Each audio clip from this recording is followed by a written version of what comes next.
This was part 2 of a 3-part video, however, you can watch it on its own.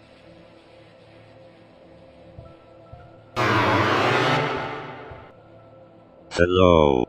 You may call me Mr. E. The methodology of this work will proceed as follows. We will deliberately misinterpret the legend of this world, Deltarune, while operating under the central thesis that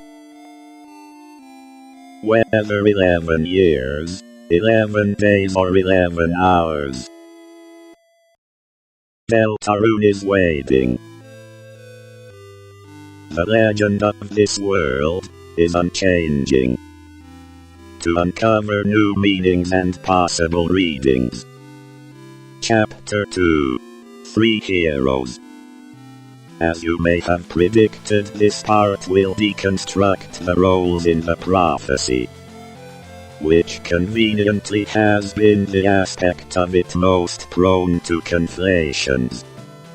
The argument is that this ambiguity is completely intentional, as it allows the prophecy's details to fluctuate, but not its fated end. After all, there is only one ending, and something more important than reaching it. We shall go in order, beginning with the first hero, the cage, with human soul and parts. The trivial reading is Chris, as their LV1 description is. Body contains a human soul. It is also implied that the cage was intended to be the vessel, that is, until the end of the Donner Maker sequence. Yet, there is another prospect, the battle user interface. All of these prospects arise from the same fact. They cage you. The second hero, the girl, with hope crossed on her heart. A similar occurrence arises regarding this part of the prophecy.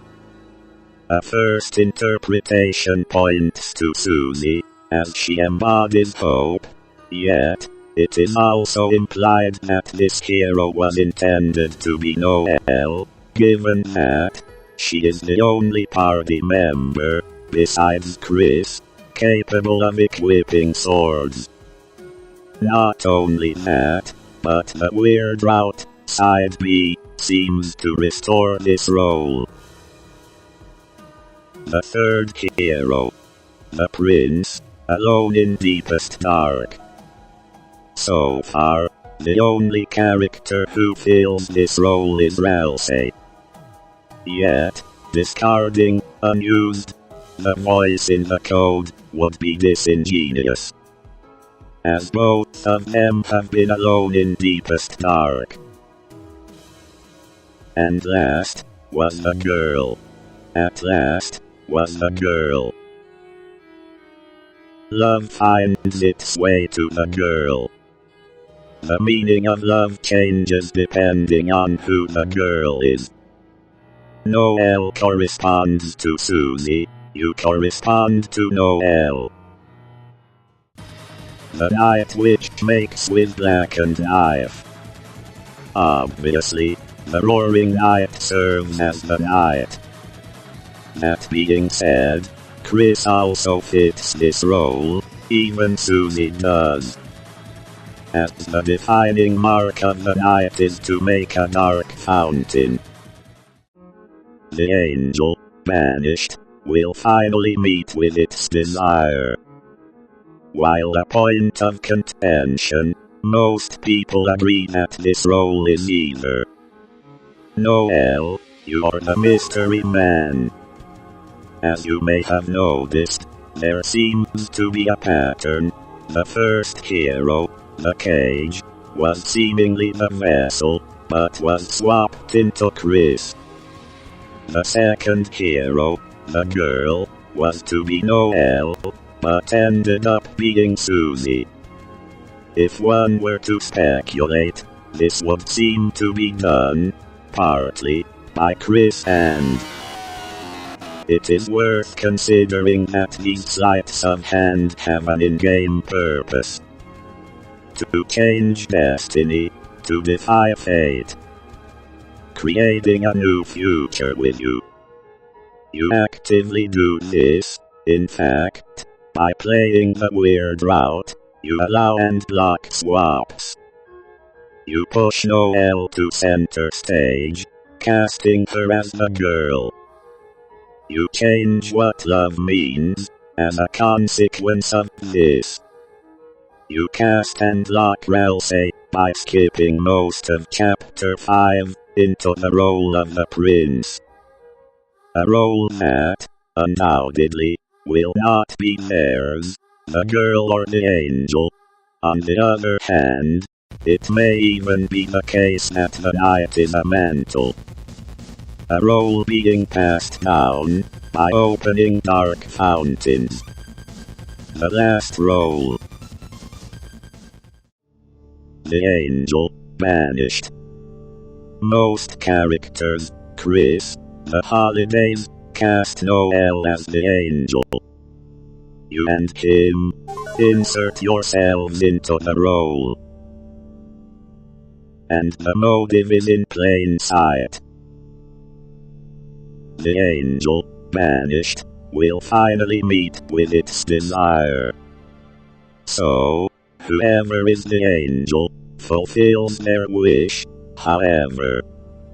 All actors wish the same, for someone to reach into the depths. Be it to change fate, play a game, become stronger, find her. This concludes the main argument. Ultimately, the roles in the prophecy lie obscured, undetermined. Until you play, through play, you bring them into light. You determine them. That is your power. The power of determination. For similar perspectives, recommended works in this vein include Interpretation Theory, by Psychic Fire, Revolving Prophecy Theory, by Kiki, and Super Susie Swap Theory, by Spooky Dude. What follows is an afterthought. With the release of Chapter 5, it is time to correct and add to this work's previous part. First, I admit half a victory, as the Flower Man, trapped in asylum, referred to both as Door and the Golden Flower, a flowery parallel, although flowery was not malicious towards any one character. Second, I am certain that the prophecy panel, the Queen's Chariot cannot be stopped, also refers to the pageant, as previously stated. At last, 3 contenders remain for the title of the Lord of Screens Cleave Bread by Blade. Tenna, you, him. This outcome is gleaned as there is a second screen through which we watch. As shown inside B, thus, the device has 2 screens, one for you and one for him.